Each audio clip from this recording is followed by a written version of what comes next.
Yes, sir. It is I, your boy from Bed-Stuy, and I greatly appreciate everybody tuning in for Don't F Up the Crime Scene, where me, special guests, will tune in and talk about our experiences on crime scenes and how to mess up the case. All right? So sit back and enjoy and holler back at your boy. Holla. What up, dude and dudettes? It is I, your boy from Bed-Stuy. We're going to put it down one time for you again. I got a special guest. Been known for a while. We've been known of each other for a minute. Met him in person about a year and a half ago down at the FACA conference. He's a cool guy. I won't read off his bio and all that. Let's get into a sponsor real quick. And this will be, I believe, hold on, guys. Hold on, because you know I'm a little slow. It should be episode 50. He's the Big 5-0. Let me write that down real quick. The Big 5-0. There you go. There we go. All right. So let's get him in real quick. And let's go ahead and do a sponsor. So if you need a live trap that's without harming the animal, Tomahawk traps are the best traps out there. Yeah, I got some homeboys, some aces, but we're talking about Kyle Smith and we're talking about Tomahawk. If you need a trap, call Kyle. Go on the website, go to Kyle, and he'll get you. And if you need 10% off, mention this discount. It's DCHEARST. It's DCHEARST, and you get 10% off whatever it is. All right, that's from Kyle. All right, so we'll put that sponsor down over here with my sponsor group, and I'm going to do the intro. So, he hails from Maryland. I'm up here in Maryland now. We're gonna go through it. All right. We got my man Tre Law in the house. He hails from the great state of Maryland, and he a cool guy. He a cool brother. I won't read his bio. 10 years animal welfare, 2 years conversation law enforcement. He's been doing this a long time. He's been working up in Maryland, D.C., New Jersey. Now he's in Georgia. His expertise is always going to be field services, government, and nonprofit contracts. He's awesome. He's the director of field services at Lifeline Project in the great state of Georgia. He's on the NACA board, and he current job has been there about two years. Tre, what up, bro? Welcome to the podcast. Don't fuck up the crime scene. What up, bro? You tell me. Come on now. It's been a minute trying to get you on here, bro. Been tracking you down. Some of us gotta run like the president sometime. Come on now. I got you. We're gonna get into Easy 8s and everything. So, you're down there and where I used to be, in Atlanta area. How you like it down there in A-Town? It's different. It's definitely a cultural change from up north. But honestly, I love it. I've always wanted to come down here my whole entire life. Took the opportunity, took the leap of faith, and I went ahead and took it. And I don't regret it. Don't regret it absolutely at all, man. My thing is like this. I've been kind of like following you. Like you go over here, I go over here, you go over here, you go over here. I'm missing you by like a few years and everything. And then we connected, on LinkedIn and stuff like that. And we know all the same people, which is crazy, right? We know all the same people. And, and now we finally, and then I get to meet you down in Florida. We was in the same room, and that was awesome. I had a great time. I'm going back down to the FACA conference next February. You going, or where you going? Yeah. Okay. Yeah, Doug actually asked me to speak there. So. Oh, Doug Brightway, that's my boy. All right, look at you in the house. Oh, he went. All right. So what he's trying to say is now he in the house. All right, we in the trap now for real. That's what's up, man. Congratulations on that. When I grow up, I gotta be just like you, man. Nah. How you say? I've been in the game, this speaking shit for a long time, and good days, bad days, and I only messed up one time. I said some messed up. I blanked out when I was in Wisconsin, in Madison. I was teaching, and bro, the whole room got kind of dark, and I was like, I don't mess up, bro. I was like this. Damn, I was sweaty. Palms sweaty. Mom spaghetti. I was like Eminem up there, boy, for a second. I was like, oh, damn, what are we going to do? And I remember what one of my instructors said. He said, just talk to one person. And I just talked to that one person, and the room came back. Bro, I was shook. I mean, it don't happen, but it happened. You know what I'm saying? And then how do you recover? Same way with me. I gotta I got a whole team, man, a whole football team, and even when I speak to them, man, I get the same exact way. Get a little clammy, get a little hot, sweaty. Yeah. You know, the thing about again, I'm always learning. I went to a death conference about 2 weeks ago with my son in Daytona. We went down there, and it was like a forensic death conference. You know, a whole bunch of people from Florida, University of Florida. They sponsored it, and the sheriff office down there in Volusia County. I had a great time. I know more about death. I already knew about death, but boy, I know about death now, bro. And then my son, he's works for the medical examiner, and in DeKalb. So he's not with the police force no more, but he moved over. So to have my son there in class with me, that was a bomb. You know what I'm saying? I was like, there was like, Officer Hurst, we was like, both of us, raised our hands, like, you know what I'm saying? So we had a good time. That's dope, man. That's dope. All right, guys, let's get to this easy 8. Let's get to the easy 8. So first question, the best thing you like about your job? I guess probably just being a resource. It's just being a resource. I've grown tremendously in my positions. That I've been a little bit everywhere, as you can see.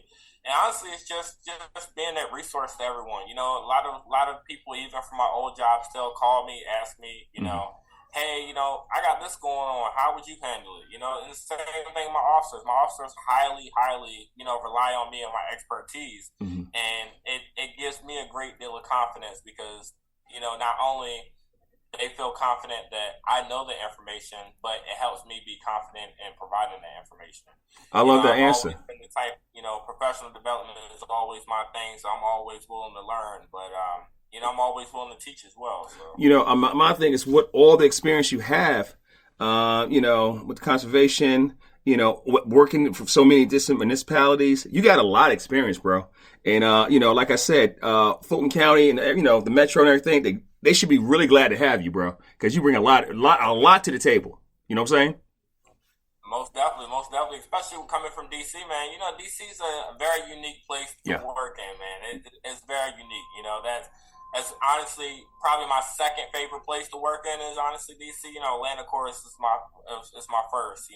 Just because everything that goes on here is a city that honestly I don't care what no one says, it never sleeps. My phone never stops ringing no matter what time it is. I say I've been there, bro. I was a county over from you, bro. I know them streets, DEM. Okay, we talking. Working the Metro Atlanta, and the thing is, because I know y'all have these the meetings with Mike Perkins, right? Yeah.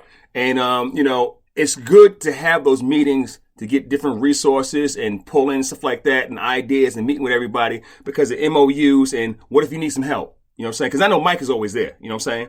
And you got the crew up in Cobb County, stuff like that. And you got Tamika over there in DeKalb. You know what I'm saying? You have a group. You have a nice group, people you can rely on.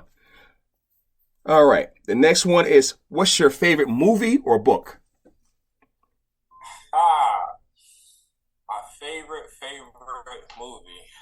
Yeah, I don't read a lot, so I'm not even going front with a whole book. Honestly, it'd probably be my favorite movie. God, man, there's so many movies out. Man, you don't really stump me with that one. I come back to it. I come back. Yeah. Go ahead, come back to that question. It's a real hard one because I'm torn between 3 of them, but I got to give you at least one of them. Okay, what you got? All right. Most interesting case you worked throughout your career so far? So the most interesting case, it'd probably be honestly it's probably the one from it's been about 2 years now. When I was working in New Jersey, animal control in New Jersey is totally different. Animal control officers are animal control officers. They're not really humane officers. So it was a new era for me just because of the simple fact that, being in the animal control profession and, Maryland and Delaware, you're a humane officer. So you work the whole entire case throughout. And this one specifically, we were that resource for the police department. But what was most interesting about it is, you look outside the house and the house is in this bright, beautiful neighborhood. And, If you walk in the house and you it was a whole nightmare, man. It's a whole nightmare. It's a whole entire house. They had about 12 large pit bulls in there, and they were living any and everywhere. And I say it's the most interesting cases because it ended up turning out to be a hoarder case. Mm-hmm. But it was interesting for two specific reasons. One being I actually developed a friendship and a bond with one of my employees who actually brought down here to Atlanta with me just because he's always been a resource for me ever since this day. Mm-hmm. You know, we went into a house that was completely dilapidated. It looked beautiful outside. You walk inside, a totally different world. But he actually caught me as I was walking up the steps and I fell through the floor. Never. I've been in plenty of hoarder houses. I've been in houses with probably 130 cats. Mm-hmm. But I've never ever walked on steps and actually fell completely through the floor. And I was freaked out. It was crazy. But long story short, that actually what brought me into trusting this individual. You know, it's always hard to trust a person that, you know, especially in our profession, is always going to have your back 100%, whether it's aggressive dog or whether it's falling through a ceiling, honestly. So that being said, that was one of the aspects. And the other aspect was, it's funny part, we were all standing outside, myself, my other 5 officers that were with me, and there were probably about 9 to 13 police officers. We were all out there standing out there talking, showing pictures of the house, you know, going over the whole entire case. And one of the owners walks outside, and she walks outside in a all-white outfit, completely white. I mean, white T-shirt, white pants, white shoes. And when I tell you, it was the most cleanest, immaculate outfit I've ever seen. Still to this day, have no clue where they actually hid that outfit at. But yeah, so that was probably the most interesting case. Man. It was definitely a long 12-hour day that day. But you know, it's brought back many memories. So. You know, we did a case. We had a bird case. This goes back maybe 2013. 2013, I think. 2013 or 14. We had like 500 birds inside a house up on Briarcliff area.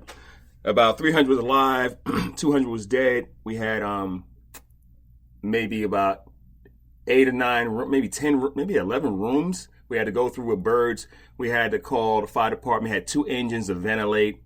We had rescues come help us. We had staging areas. It was a lot. It was a lot. And we was there for like maybe about 15, 16 hours. News came out. We had PIO out. I mean, it was a lot. It was a lot. And then you have a 15-minute bird handling course. Yeah, okay. You know, listen, I ain't no punk, but I know how much beak pressure I'm going to call. And, you know what I'm saying? They ain't no punk. They ain't no joke. So you get a 15-minute course like this. Okay, everybody's ready? I'm like, fuck you mean everybody ready? And this is how we, you know, with a stuffed animal, this is how you want to take it from the back of the wings. I'm like this, okay. And you go in there, the goddamn Fruit Loop looking bird doing the Cobra Kai, like, bring it, motherfucker, bring it. You know what I'm saying? I'm like, she ain't showing this move. You know what I'm saying? I'm like, what we do? The bird's like, you know what I'm saying? The monkey, you know, like about to get down, right? So I'm like, okay, long day, bro. I don't like hoarding cases anymore. Y'all can have them. Puff, puff, pass. You can have all of them, okay? I don't want them. Bruh, people are like, I love them. Fuck that. Fuck that. Like I was telling you, old boy that saved me through the steps, man, falling through the roof, he loves them. He loves every bit of them. He wants to go on every hoarder case possible. I told him, you know what? That's all you, brother. I done had my share of hoarding cases. I'm good. I don't mind doing the incident command. No, don't get me wrong. I might get on a high. I might get up for it to go in, search and rescue. I mean, I might get up for it. You know what I'm saying? Because, you know, you still got the juices. But, son, when that you first go in there, you smell that funk, that chunkable, seeable funk. And it stays on you for days. I don't care how much you take a shower. I don't care what type of body wash you use. It stays on you for days. Trey, they be like, you ready? I'm like, hey.